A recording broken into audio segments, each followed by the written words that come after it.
School of Magic Season 2 Title A Life or Death।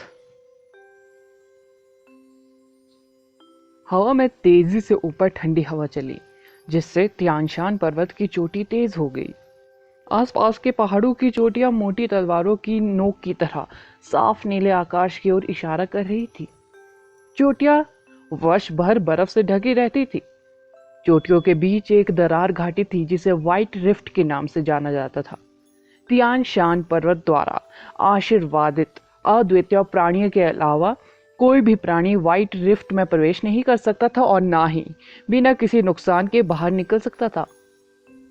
यहाँ तक कि झुलसता हुआ लावा भी घाटी में कुछ ही सेकंड में बर्फीली चट्टानों में बदल जाएगा। व्हाइट रिफ्ट को तियानशान पर्वत की कई रहस्यमयी कहानियां विरासत में मिली। स्थानीय लोग इसे बर्फीली आपदा की देवी की हवेली कहते हैं, जो मनुष्यों के लिए निषिद्ध स्थान है।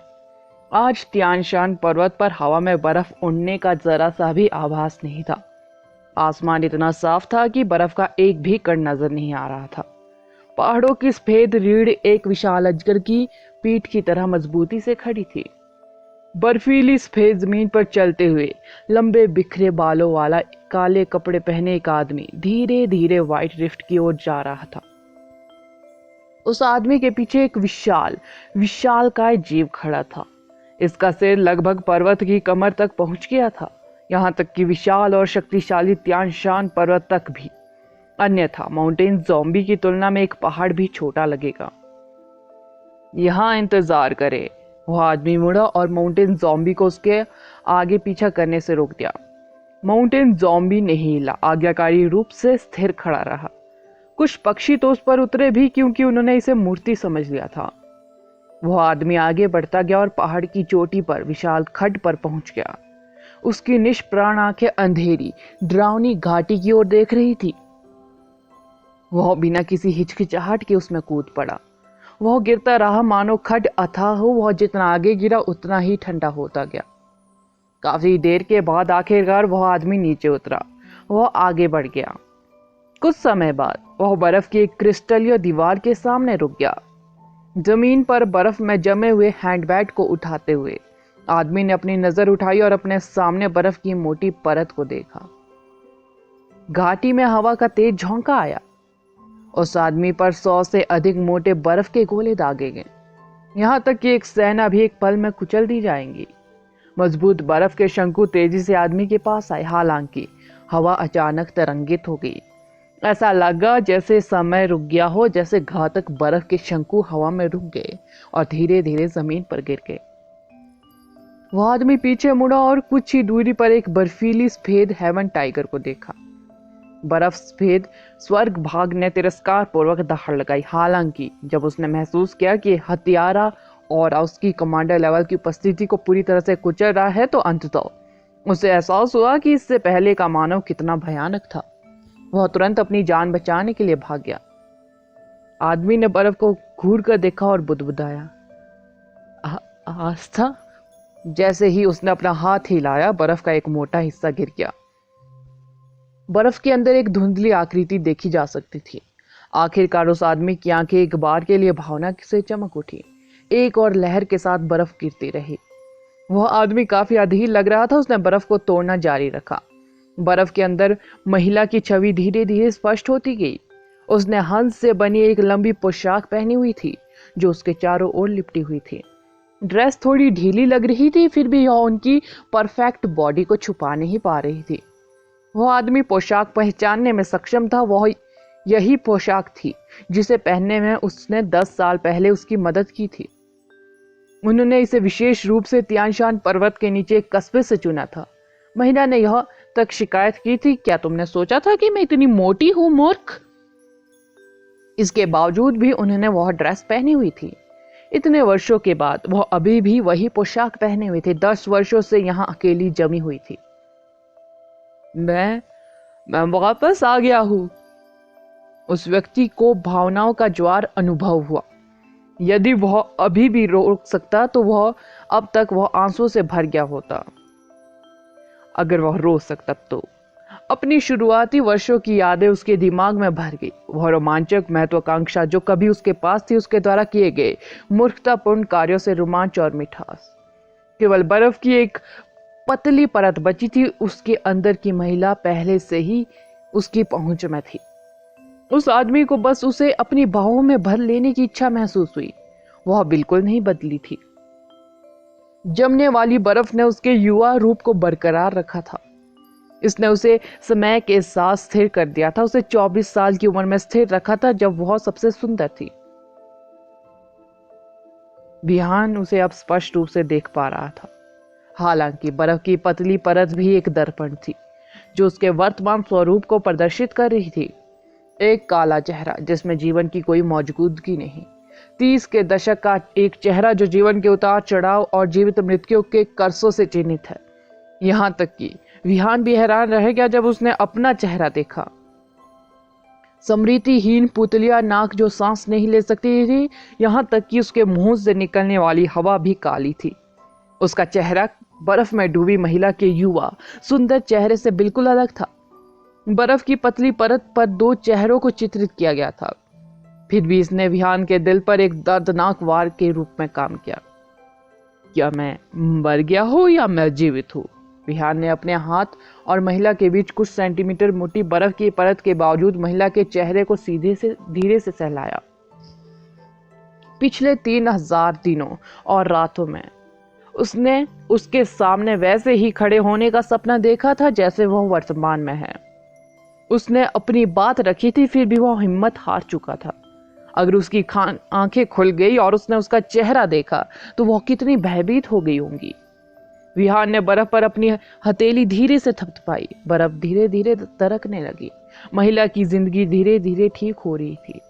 विहान घूमा और उस दिशा में चला गया जहां बर्फ पूरी तरह से ढहने से पहले हेवन टाइगर भाग गया था।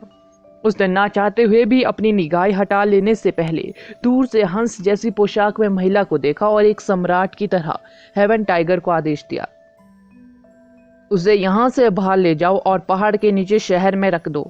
क्या तुम समझ रहे हो? हेवन टाइगर डर से कांप उठा। आदेश की अवहेलना करने की उसकी हिम्मत नहीं हो रही थी। हेवन टाइगर ने धीरे धीरे महिला को व्हाइट रिफ्ट से बाहर निकाला। खाली घाटी के अंदर काले कपड़े पहने एक आदमी जटिल आवाज में खुद से बुदबुदा रहा था, मृत जीवित, मैं कौन हूं?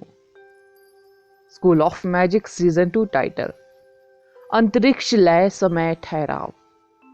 गहरी सांस लेते हुए नंदिनी को ठंडी हवा से ऑक्सीजन लेना बेहद सुखद लगा, जैसा कि इससे उसे कुछ अप्रिय चीजों को अपने सिर के पीछे फेंकने में मदद मिली हो। जिलान टाउन पहुंचने के बाद नंदिनी एक सराय की तलाश में आगे बढ़ी। जिलान टाउन तियानशान पर्वत के तलहटी में स्थित एक प्रसिद्ध स्थान था। तियानशान पर्वत की खोज की योजना बनाने वाले अधिकांश साहसी लोगों के लिए यह एक सामान्य विश्राम स्थल था। एडवांस लेवल पर पहुंचने के बाद नंदिनी को अपने आइस डोमेन पर पूरी तरह से महारत हासिल करने में मदद करने के लिए एक सच्चे साहसिक कार्यों की आवश्यकता थी। अपने जन्मजात आइस सीड को और बेहतर बनाने के लिए तियानशान पर्वत पर सबसे शुद्ध बर्फ उसे सबसे अच्छा विकल्प लगा। अपना फोन निकालकर नंदिनी ने आदर्श को उसके ठिकाने के बारे में अपडेट करने के लिए एक टेक्स्ट भेजा ताकि वह उसके बारे में ज्यादा चिंतित ना हो। उन्होंने अपना आभार भी व्यक्त किया, उसके बिना उसे इंटरमीडिएट लेवल की भारी जंजीरों को तोड़ने में परेशानी होती। कल मैंने अपनी आंखों में एक हेवन टाइगर को एक महिला को शहर में ले जाते देखा। अजीब चीजें हर साल होती है, लेकिन इस साल बहुत अधिक मामले थे। दो शहरवासी धीरे धीरे चर्चा कर रहे थे। नंदिनी उनके पास से गुजरी। वह वास्तव में अजीब अफवाह की ज्यादा परवाह नहीं करती थी। यह तो कुछ भी नहीं है। कल रात तो मैंने एक हिलता हुआ पहाड़ भी देखा। अब बहुत चौंकाने वाला था। पहाड़ अविश्वसनीय रूप से ऊंचा था और वह दूसरे पहाड़ की ओर चल रहा था। दूसरे व्यक्ति ने कहा, कल रात बहुत अंधेरा था, मुझे तो कुछ दिखाई ही नहीं दे रहा था। आप कितने घमंडी हो सकते हो? मैं कसम खाता हूं कि मैं सच कह रहा हूं। तुम मुझ पर विश्वास क्यों नहीं करते? मैजिक सिटी में वापस। आदर्श को सुबह सुबह नंदिनी का टेक्स्ट मिला। जब आदर्श ने सुना कि वह अकेले तियानशान पर्वत पर जाना चाहती तो वह काफी चिंतित हो गया। हालांकि हाल ही में जो कुछ भी हुआ था उसे देखते हुए उसे अकेले कुछ समय की जरूरत थी। उम्मीद है उसे तियानशान पर्वत पर भी सफलता मिल सकती है। बर्फीले पहाड़ वास्तव में उसके लिए एक अच्छा विकल्प थे। आदर्श हाल ही में अपने शैडो एलिमेंट का अभ्यास कर रहे थे। अपने पिछले प्रयास में असफल होने के बाद आदर्श को एहसास हुआ कि उनके शैडो एलिमेंट की कल्टीवेशन उनके प्राथमिक फायर और लाइटिंग एलिमेंटों जितनी ठोस नहीं थी। हालांकि जादूगरों के लिए अपनी असफलताओं में असफल होना सामान्य बात थी, फिर भी वह इसे एडवांस लेवल तक सुधारने की उम्मीद कर रहा था, क्योंकि उसके पास देखभाल करने के लिए बहुत सारे एलिमेंट थे। एक प्रयास में विफल होने का सीधा सा मतलब था कि वह संसाधनों को बर्बाद कर रहा था और उसके पास हमेशा आवश्यक धन प्राप्त करने के लिए शैतान नगरी का सफाया करने जैसा बड़ा काम नहीं होगा। मिशन पूरा करने में सक्षम होना तो दूर की बात है, हर समय हानि रहित। नंदिनी खुद को बेहतर बनाने के लिए तियानशान पर्वत पर गई थी, इसलिए आदर्श के लिए अपनी गति बढ़ाना जरूरी था। धीरे धीरे समय बीतता गया। ऐसा लग रहा था कि चीनी राष्ट्रीय टीम ने अपनी तीसरी चुनौती पूरी कर ली है और अपने अगले गंतव्यों के लिए प्रस्थान कर रही है। रोस्टर को एक बार फिर से समायोजित किया गया।